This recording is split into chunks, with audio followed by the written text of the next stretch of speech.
Nesse vídeo eu vou te mostrar os 50 indicadores ESG mais importantes que você deve acompanhar na sua empresa. Eu sou Rafael Ávila e esse é o meu ponto de vista. Eu gosto de separar os indicadores em categorias, né? Aqui vocês estão vendo que são 9 categorias principais de indicadores ESG que eu separei e isso ajuda muito na hora que a gente vai entender o que de fato importa ou não importa para a sua organização. Para começar, vale a pena a gente, ter o olhar de que nem tudo que é indicador importante ESG, a sua organização precisa seguir. Vou dar um exemplo simples. Se você está num setor que é muito intensivo em geração de resíduos, em uso de energia, em consumo de água, você precisa acompanhar esses indicadores. Mas talvez se você esteja num escritório de direito, numa consultoria, com um trabalho num escritório muito pequeno, esses não são indicadores materiais para a sua organização. Então, antes até de entrar em cada um desses 50 indicadores, vale muito a pena você entender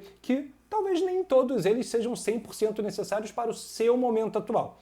Mas vamos dar uma olhada agora nos indicadores, porque isso ajuda a gente no acompanhamento deles, né? Então, para começar, se a gente olhar para a categoria de sustentabilidade ambiental, talvez os indicadores mais relevantes seja essa nossa primeira linha. Emissões de gases de efeito estufa nos escopos 1, 2 e 3. Se você não conhece, escopo 1 são as emissões de gases de efeito estufa ligadas diretamente à operação do seu negócio, escopo 2 está ligado a consumo de energia e escopo 3 a tudo que está na cadeia de valor do seu negócio. Por que é importante mensurar isso? Porque você só consegue criar metas e evoluir nas suas emissões se você souber o quanto você está emitindo de fato. Então tem muitas organizações que ainda só olham para escopo 1 e 2, idealmente você olha para os 3, e essa vai ser a base de planos de descarbonização, por exemplo. Um outro indicador, eficiência energética. Então, por que eu falo eficiência energética? Porque se a gente só olhasse para o consumo de energia, isso talvez gerasse um pouco de dificuldade de você comparar se você está melhorando ou piorando ao longo do tempo. Porque quase todas as organizações que eu conheço, elas querem ter mais receitas, querem crescer, e se você cresce sem eficiência, você está emitindo mais de uma maneira, vamos chamar de pouco inteligente. Então é muito interessante que você analise a eficiência. E como é que você olha essa eficiência? Você vai olhar o seu consumo de energia por um denominador comum que você vai utilizar, que pode ser receita, pode ser unidade de produtos vendido, pode ser uma série de outros indicadores que façam sentido para o seu negócio. Se a gente continuar, a gente olha para outras questões de sustentabilidade ambiental, como geração e destinação de resíduos. Talvez aqui a grande dificuldade seja como mensurar isso. Então você precisa ter balanças para, todo o resíduo que está saindo da sua empresa ele ser mensurado. Você precisa seguir as leis brasileiras para você entender se a classe é 1 ou classe 2, resíduos perigosos ou não perigosos. Tudo isso impacta e influencia. Mensurar geração e destinação dos seus resíduos é muito importante. O que tem aqui de legal? Evitar que os seus resíduos estejam indo para aterro sanitário. Então, se você consegue reciclar, dar outras destinações, fazer algum processo de circularidade, isso é muito importante. Consumo de água está nessa mesma cadeia, Às vezes talvez você tenha uma dificuldade de mensurar, mas é um tipo de indicador que é bem importante. E o que você pode fazer a respeito? Você pode utilizar água da chuva, Então criar um sistema que você consiga reutilizar água da chuva é legal. Você pode utilizar água, de alguns usos específicos internos para reuso, isso também é bem bacana. E, esse é um dos indicadores que eu acho que são legais. Daí a gente passa para dependência e impacto sobre serviços ecossistêmicos. A gente está falando muito do olhar da biodiversidade, a gente está falando do impacto ambiental. Esse é um indicador mais específico para empresas que geram esse tipo de impacto e para fechar riscos e oportunidades climáticas identificadas. A gente tem visto cada vez mais um movimento de IFRS, outras normas e padrões, e até por todo o impacto climático que a gente tem visto no mundo, de fato, olhar para riscos e oportunidades climáticas de uma maneira mais forte. Que indicador específico você tem aqui? Quantidade de riscos, nível de impacto desses riscos, então a severidade deles, são riscos extremos, riscos leves, como é que você está trabalhando esses riscos, qual pode ser o impacto financeiro desses riscos. Então, por mais que a gente esteja falando de indicadores, eles às vezes se desdobram em outros indicadores e isso é muito legal de você ter e acompanhar. esse foi o primeiro grupo de indicadores que a gente teve de sustentabilidade ambiental. Agora a gente vai continuar dentro do eixo de sustentabilidade, seguindo para outros indicadores. Agora eu quero falar com vocês de economia circular especificamente. Então, por mais que geração de resíduos possa ter um pezinho aqui na economia circular, aqui especificamente eu queria separar esses 6 indicadores aqui. Porcentagem de matéria-prima reciclada, então isso é muito importante para a indústria, né? Poxa, vocês estão usando matéria-prima, o quanto dessa matéria-prima que vocês utilizam é reciclada, né? E aí é muito legal quando a gente vê algumas indústrias que fazem o coprocessamento, né? Então eles pegam o resíduo de uma outra indústria, de uma outra operação e utilizam como matéria-prima na sua. Isso é circularidade na veia, é uma forma muito legal de você avançar nesse olhar de indicadores de economia circular. A gente ainda tem índice de reutilização de produtos, né? Então, no final do ciclo de vida dos seus produtos, se eles voltam para dentro do seu processo produtivo de alguma forma, se eles são reutilizados de alguma forma, percentual de produtos reparados. Então, se a gente está falando que você tem uma entrega para o seu cliente, se for uma máquina, um equipamento, algum tipo de produto que pode ser reparado, né? Se você consegue fazer um processo de logística reversa e, de fato, reparar ele e colocar ele de volta no mercado. Um exemplo disso, eu não sei se vocês conhecem a empresa Muda, né? A oficina Muda, que utiliza peças de roupa que seriam descartadas ou que por algum motivo tiveram algum problema, elas reparam e colocam de volta no mercado. Então você tem um indicador bem legal aí para principalmente indústrias, né? Para a indústria têxtil ou mesmo outros tipos de indústria. A gente ainda tem índice de desmaterialização, ou seja, o quanto você consegue transformar dos seus produtos ou serviços em bens digitais, em bens intangíveis, né, que você vai ter menos consumo, né, de recursos. Vou trazer um exemplo de um cliente nosso, né, que é a Valid, que tem cada vez mais trocado, por exemplo, a criação de SIM cards pelos eSIMs, né, que são os eSIM cards, que são os SIM cards virtuais. E isso gera uma diferença brutal no modelo de negócios, né, dessas empresas e gera, consequentemente, uma desmaterialização que diminui o impacto ambiental. Então é bem interessante. A gente ainda tem taxa de retorno de produtos e extensão do ciclo de vida dos produtos. Uma das grandes dificuldades das empresas, né, indústrias, é fazer análise de ciclo de vida. Mas uma vez que você consiga fazer essa análise de ciclo de vida, se você faz mudanças nos seus processos para ampliar o ciclo de vida do produto, né, o tempo de duração dele, você está avançando de uma maneira muito legal. Vamos agora para o nosso terceiro grupo de indicadores, que é justamente o de compras sustentáveis. E aqui, praticamente todas as empresas, né, podem utilizar esses indicadores. Porque a gente tem percentual de fornecedores avaliados em práticas ESG, né? Então o que você pode avaliar? Você pode avaliar se ele está na lista suja de trabalho análogo à escravidão, você pode avaliar se a empresa faz todos os processos, né, e trâmites trabalhistas, né, está dentro da CLT de forma legal, você pode avaliar no lado ambiental se ela segue todas as legislações, se além de seguir a legislação, ela tem algumas práticas de sustentabilidade interessantes, como inventário de carbono, relatório de sustentabilidade e outros, né, política de sustentabilidade e outras práticas. Então é um caminho que eu acho bem interessante avaliar fornecedores em relação às suas práticas socioambientais. A gente ainda tem a avaliação de ciclo de vida de produtos, né, que a gente acabou de falar da extensão dele, e aqui a gente fala da avaliação específica, ou seja, se você está comprando um produto de uma empresa, você sabe qual é a pegada de carbono desse produto? Você sabe se existem outras opções mais sustentáveis? Se você tem esse indicador, você consegue tomar decisões melhores. A gente ainda tem índice de rastreabilidade de produtos, percentual de fornecedores locais, ou seja, dentro de um raio da operação da sua empresa, e esse raio ele é, por exemplo, de acordo com o GRI, flexível, né? Você pode determinar que são 400 quilômetros, 300 quilômetros dentro do seu município, dentro da sua base de operação. Isso é contextual para cada empresa, mas é muito interessante.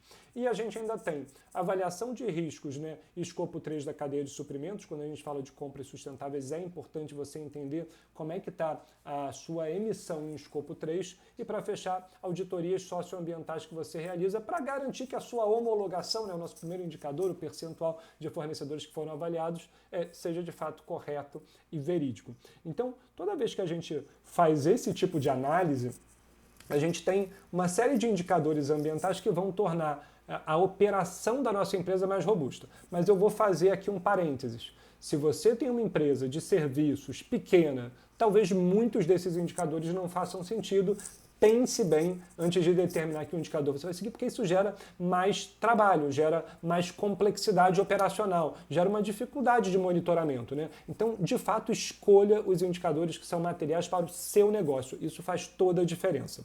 Vamos avançar agora para os indicadores sociais. Aqui também, mais uma vez, eu separei em 3 grupos, começando com comunidade e voluntariado. Aqui a gente tem impactos diretos e indiretos na comunidade local. Como é que você mensura isso? Você colocou dinheiro em algum projeto, seja de investimento social privado ou seja de capital conseguido por leis de incentivo, né? Você botou dinheiro? Isso gera um impacto direto.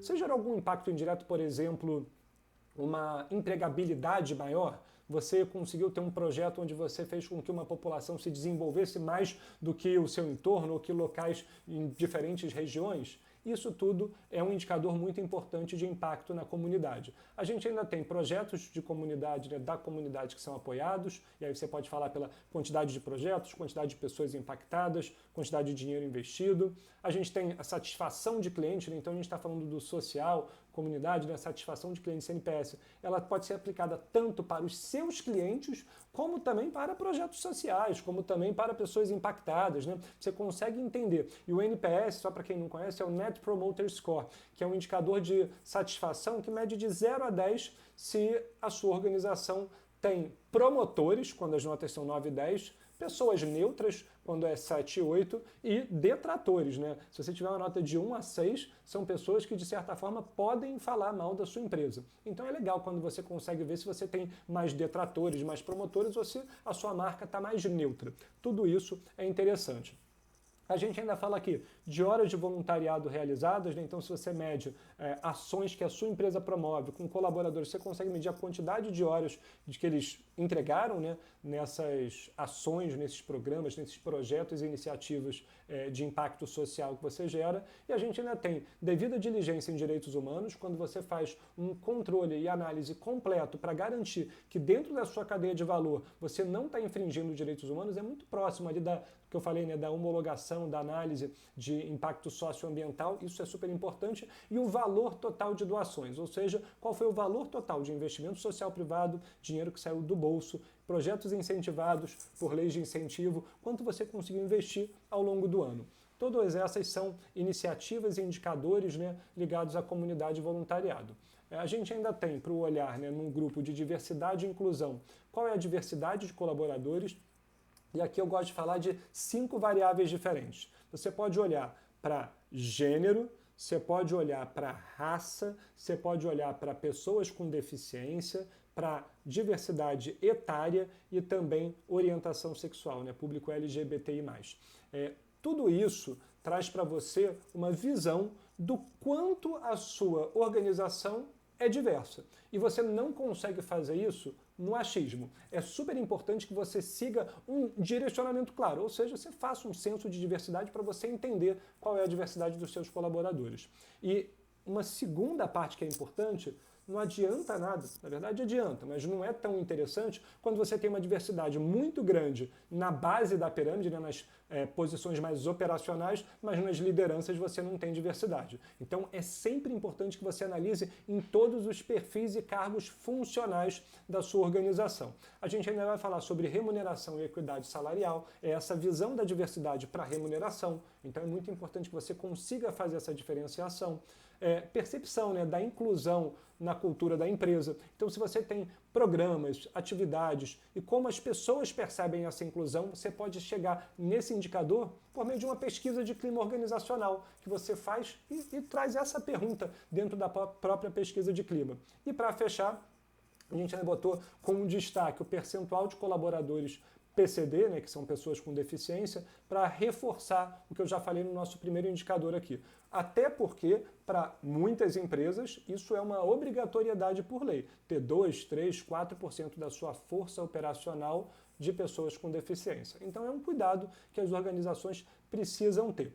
Para fechar, nosso terceiro bloco de indicadores sociais, a gente fala de engajamento, né, principalmente dos colaboradores, que vai ter Taxa de turnover e de retenção é um indicador que mostra se você tem uma boa cultura, se você tem um avanço interessante, né? Só lembrando que a taxa de turnover ela vai medir o percentual, né, de pessoas que estão saindo da sua empresa em relação ao total. Então, se você tem um determinado período que de 100 colaboradores, 10 saíram, você está ali falando de uma taxa de rotatividade de 10%. De 100 colaboradores, 50 saíram, cara, as pessoas não querem ficar na sua empresa. Tem algum motivo para isso? É do seu mercado ou é da cultura da sua empresa? Então são preocupações e cuidados que são sempre importantes de se ter. E aí a gente vai falar de investimento em treinamentos, e aqui a gente podia até destrinchar para a quantidade de horas totais de treinamento, quantidade de horas média de treinamento, quanto você investiu de fato em treinamento, tudo isso é importante. A gente fala da própria pesquisa de clima organizacional que eu citei no bloco anterior, taxa de acidente, né? Então até para indicadores de RI, de relatórios, a gente tem a taxa de acidente, né, normalmente controlado pela área de saúde e segurança do trabalho, que também é super importante. Avaliação de desempenho é uma das práticas interessantes, né, de recursos humanos, de gestão de pessoas, de patrimônio, né, capital humano, como a gente gosta de dizer, que você vai entender se as pessoas estão desempenhando bem ou não, quais são os motivos, vai ter feedback sobre isso, pode criar planos a respeito disso. E para fechar, investimento em saúde mental, né? A gente hoje com a NR1 tem cada vez mais uma preocupação para essa questão psicossocial, saúde mental, bem-estar, né, mental como um todo, e é importante que a sua organização avance nesse olhar. Para fechar agora os nossos 3 últimos blocos, eu vou falar sobre os indicadores de governança. Então, começando com governança corporativa e conselho, né, toda empresa não necessariamente vai ter um conselho consultivo, um conselho administrativo, empresas menores com certeza não tem, mas é o tipo de prática e de gestão que grandes empresas precisam ter. Então, se você está olhando aqui, você está numa grande empresa, ela tem um conselho administrativo que lida com o direcionamento estratégico da empresa para evitar, por exemplo, que uma estrutura familiar gere problemas no médio e longo prazo? São coisas importantes. E quais indicadores a gente tem aqui? Remuneração variável atrelada a metas ESG, né, está muito ligada à questão de governança. A gente tem a participação em índices de sustentabilidade. Se a sua empresa é um pouco maior, ela já participa de algum índice, é importante ter esse olhar. Percentual de conselheiros independentes, porque às vezes não adianta nada. Você tem um conselheiro que é gestor da empresa, é da família, tudo isso gera menos independência para avaliar as decisões que estão sendo tomadas. E a gente ainda coloca aqui diversidade de composição do conselho, trazendo, né, uma proximidade muito grande com os blocos anteriores, né? Quando a gente olha para a diversidade, a gente precisa olhar isso em todos os níveis. E para fechar, avaliação anual do conselho, em relação à participação, em relação a novas ideias, enfim, e direcionamentos. Tudo isso vai mostrando para a gente que são muitos indicadores, mas quanto mais a gente conseguir condensar esses indicadores, ter uma estrutura de indicador bem organizada e direcionada, melhor a nossa organização vai estar. Faltam 2 blocos para a gente fechar, deixa eu passar para o próximo, que a gente vai tratar da conduta empresarial e da transparência propriamente dita. De forma geral, quando a gente fala de conduta empresarial, a gente estava falando do envolvimento das lideranças com as práticas ESG. Então, existe treinamento para essas lideranças? Elas estão de fato engajadas em práticas ESG, com, por exemplo, uma participação num comitê diretamente para tomar as decisões e dar o direcionamento estratégico de como a sustentabilidade, as práticas ESG precisam ser trabalhadas dentro da organização? Isso é super importante. Índice de denúncias está muito ligado à transparência, né? Se você tem e a própria conduta também. Se você tem um índice de denúncias internas ou externas elevado, como você está tratando isso? Né? Você está mudando culturalmente a organização da empresa ou você só está tratando o problema? Né? Tem aquela coisa da causa e da consequência. Tratar a consequência é essencial e urgente, mas você precisa tratar as causas também, saber as denúncias que você tem, seja no Reclame Aqui, seja em canais de denúncia externos. Normalmente a gente orienta que sejam canais de denúncia independentes, ou seja, você contrata uma empresa por fora para fazer esse controle para você e não ter nenhum tipo de viés interno. Isso tudo ajuda bastante no direcionamento desse tipo de indicador. A gente ainda fala de taxa de conformidade de reclamações, né? Então a gente pode falar de conformidade de produtos, pode falar de conformidade de serviços, pode falar de reclamações de clientes como um todo, né? E aí a gente traz o índice de transparência e a política de acesso à informação, né? Então, se vocês estão tratando bem LGPD, se tem algum risco de vazamento de informações, de uso indevido de informações,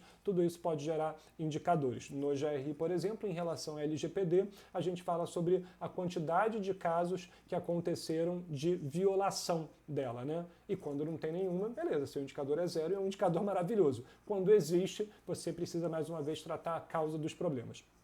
E para fechar, nosso último bloco dos 50 indicadores ESG que eu trouxe hoje para você, a gente fala de finanças sustentáveis. Então, como é que a gente pode tratar sustentabilidade voltada para o core do negócio, né? Para o que ele faz de fato? A gente entender se tem aumento de receitas ou redução de custos por conta de iniciativas ESG. E normalmente isso acontece. Às vezes você implementou, por exemplo, um projeto de energia solar e isso gerou uma redução do seu custo com energia. Para indústrias isso é super importante. Obviamente que nesse caso você tem um CAPEX, né, um investimento que você faz, mas é muito legal que você consiga ter esse tipo de controle para projetos relacionados a iniciativas ESG. E isso traz para a gente também a necessidade ou olhar para indicadores financeiros, né, como payback, break-even, né, que é o ponto de equilíbrio, qual é o resultado que a sua companhia está tendo, toda essa sustentabilidade econômica financeira me parece essencial. E aí um outro indicador interessante que a gente traz aqui é o ROI, que é o retorno sobre os investimentos, né, em sustentabilidade. Mais uma vez, além da gente olhar para aumento de receita, diminuição de custo, quando a gente olha especificamente para o retorno sobre o investimento feito, você consegue inclusive comparar esse projeto com outros projetos que não são necessariamente sustentáveis para medir se você de fato está indo, né, caminhando no destino certo ou não. A gente ainda fala de eficiência do uso do orçamento ESG, CAPEX alinhado à taxonomia sustentável, né, principalmente agora que saiu a taxonomia sustentável brasileira, e exposição financeira a riscos climáticos. Então você pode ter estudos, indicadores que analisam o quanto você pode ter de impacto de riscos climáticos dentro da sua lógica financeira. A gente tem visto, se você quiser acompanhar uma forma, né, disso ser calculado, no ano passado, 2025, a gente teve 2 relatórios de informações financeiras relacionadas à sustentabilidade da Vale e da Renner, né, e eles trazem, né, de forma objetiva qual é o impacto, né, exposição financeira tanto positiva de oportunidades como negativa de impactos possíveis, né, relacionados a riscos climáticos. Então, esses foram, de forma geral, os 9 blocos de indicadores ESG de sustentabilidade. Eles trazem um total de 50 indicadores que você pode pegar e adaptar para a sua organização. Lembre-se, não é para pegar os 50 e começar a mensurar amanhã todos eles. Inclusive, muito provavelmente a sua organização tem outros indicadores que eu não trouxe aqui e que você pode utilizar. Mas a lógica é, dentro do possível, analisa com carinho cada um desses indicadores, entenda quais são materiais para a sua organização, ou seja, se você tem um indicador de um trabalho, né, um estudo de materialidade, você pode entender dentro desse estudo, cara, quais são os temas materiais, quais são os indicadores que estão mais alinhados para você fazer esse vínculo. Isso é muito importante. Caso você não tenha um estudo de materialidade, eu recomendo fortemente que a sua organização tenha. Isso vale para pequenas, médias, grandes empresas principalmente, e é um direcionador estratégico justamente da sustentabilidade, né? Cada vez mais a materialidade ela serve como uma ponte para a estratégia empresarial, para que você tenha de fato, né, todas as questões de sustentabilidade próximas e interligadas de forma transversal à estratégia da empresa. É isso, pessoal. Eu sou Rafael Ávila, esse foi o meu ponto de vista. Eu espero que vocês tenham gostado. Um grande abraço e até o próximo vídeo.